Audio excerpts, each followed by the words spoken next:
Serait-il possible de voir un lion dans les rues de Kinshasa? Ou alors de voir un chat? Tout ce que je peux dire, c'est que cette possibilité de voir différents éléments dans la vie de tous les jours s'appelle la chance. Mais en mathématiques, on appelle ça également la probabilité. Allons voir ce que c'est.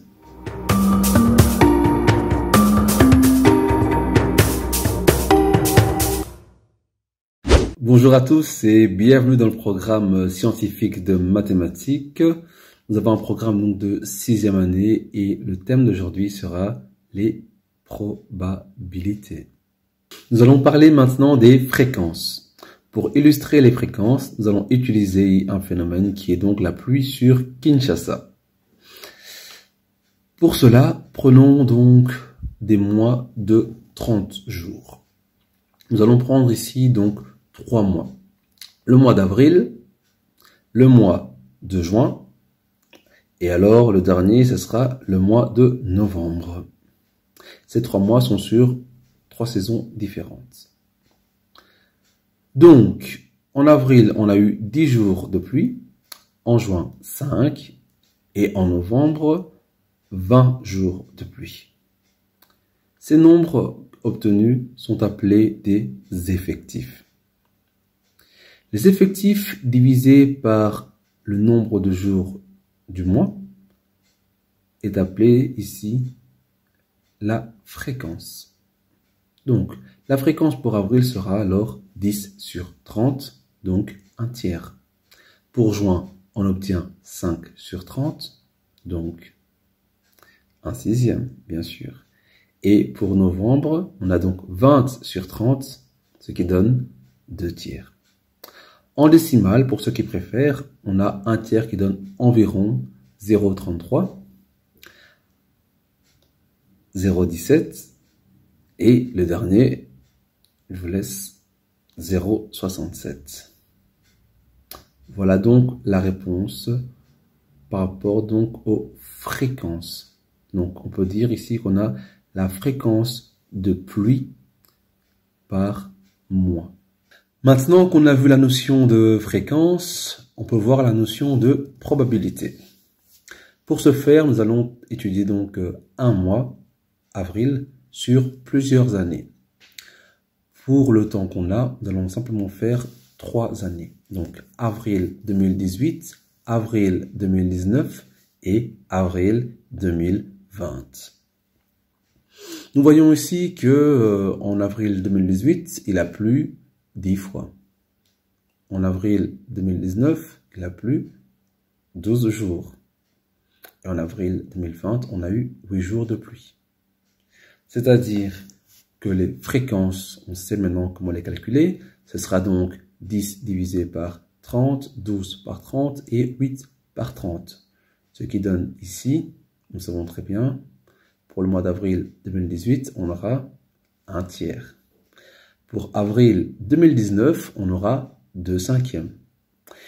Pour avril 2020, on aura 4 quinzièmes. Ce qui donne 0,33, 0,4 et le dernier 0,27. On peut trouver une moyenne qui sera à peu près égale à 0,33. Ce qui pourrait dire ici que pour le mois d'avril, on a 33% de chance d'avoir de la pluie.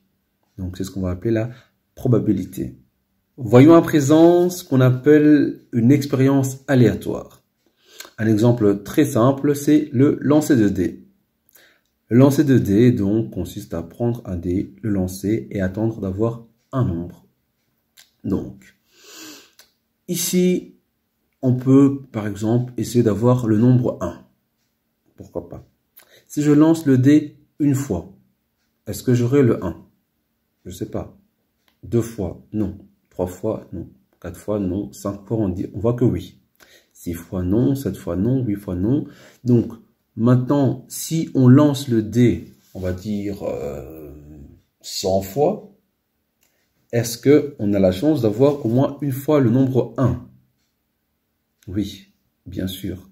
Il faudrait avoir beaucoup de malchance pour ne pas tomber sur le 1. Maintenant, est-ce qu'on peut avoir d'autres genres d'expériences aléatoires? À toi de réfléchir, donc pense-y un petit peu. Oui, comme par exemple avoir un enfant. On peut avoir une fille ou un garçon, c'est du hasard. Quoi d'autre? On va reprendre l'expérience aléatoire qui sera ici le lancer de dés. Le lancer de dés permet d'obtenir donc un nombre comme résultat, grâce donc à la facette qu'on obtient en faisant tomber le dé. Ce nombre est appelé donc une issue. On a donc plusieurs issues dans le lancer de dés. L'ensemble des résultats est appelé ensemble oméga, c'est-à-dire les issues possibles. Donc avoir le nombre 1, le 2, 3, 4, 5 ou le 6. L'ensemble a donc 6 éléments. Les éléments d'un ensemble sont appelés ici cardinal. On va donc dire que le cardinal d'oméga sera égal à 6 pour l'expérience aléatoire qui est le lancer de dés. Nous allons parler maintenant de l'événement. Nous savons que notre expérience aléatoire de lancer de dés permet d'avoir des résultats qu'on appelle donc des issues. Un événement sera simplement un ensemble donc d'issues soumises ici à des conditions. Donc, premièrement, l'événement est noté A de manière conventionnelle. Maintenant, trouvons une condition pour cet ensemble A. Par exemple, l'ensemble des nombres pairs. Pourquoi pas? Donc, la condition est de obtenir un nombre pair. Pour cela, je lance mon dé et je peux obtenir comme nombre le 2, le 4 ou encore le 6, bien sûr. Ça veut dire quoi? Je vous laisse réfléchir. On a combien d'issues ici? 3, c'est simple. On peut voir maintenant quelques événements particuliers. On va commencer ici par expliquer un petit peu l'événement certain. L'événement certain, qu'est-ce que c'est? C'est un événement qui va d'office se produire. Donc, il a d'office des issues. L'événement certain appelé E sera par exemple obtenir un nombre compris entre 1 et 6. On sait que le dé aura un nombre entre 1 et 6. Maintenant, on a aussi le contraire, c'est-à-dire l'événement impossible, qui est noté avec un rond barré. Ça peut être comme exemple, obtenir par exemple le nombre 8, ou bien autre chose comme, je te laisse réfléchir, 10 ou 11.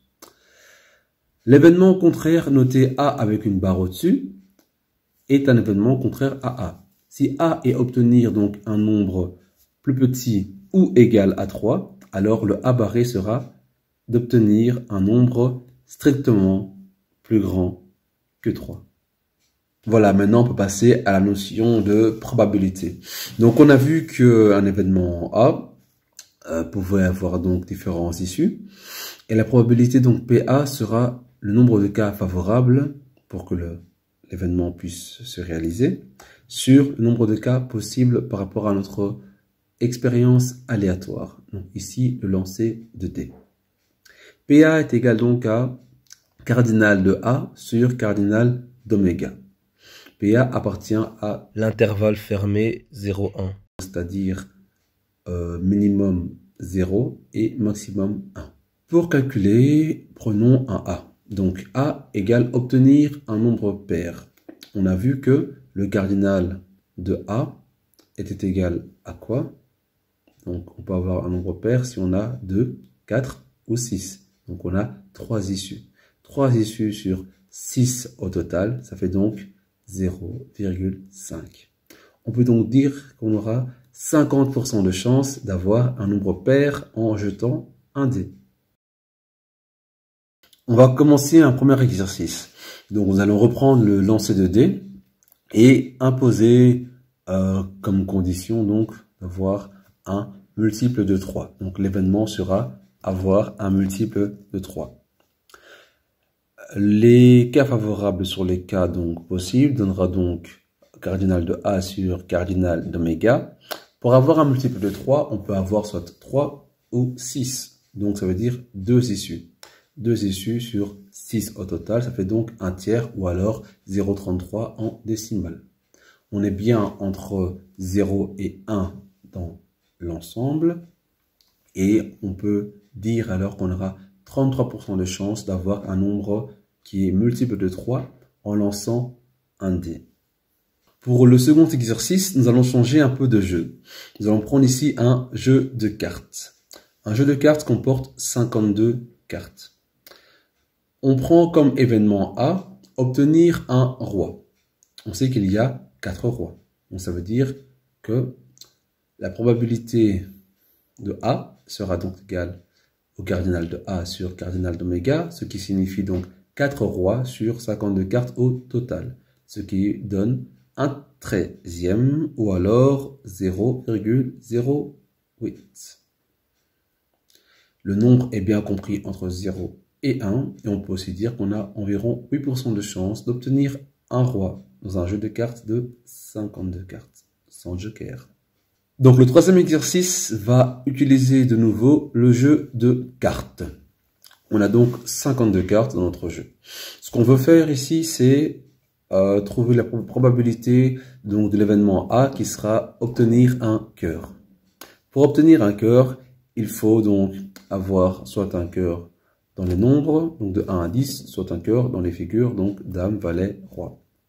On sait que le cardinal de A sera donc égal à 13 et le cardinal d'oméga toujours 52. Donc on peut remplacer la formule PA égale à cardinal de A sur cardinal d'oméga par PA est égal donc à 13 52e, ce qui revient à dire que PA est égal à 1 quart ou en décimale 0,25. On peut donc vérifier que PA appartient bien à l'ensemble 0, 1 et on peut donc aussi dire qu'on a 25% de chance d'obtenir un cœur lorsqu'on tire une carte au hasard. Voilà, on est arrivé à la fin de la séance. On a pu comprendre donc la probabilité grâce à la notion d'événement, notion donc de cardinal, d'issue et de cas favorable. Donc, on sait qu'une probabilité donc d'un événement sera le nombre de cas favorables divisé par le nombre de cas possibles. On se voit une prochaine fois pour une prochaine leçon.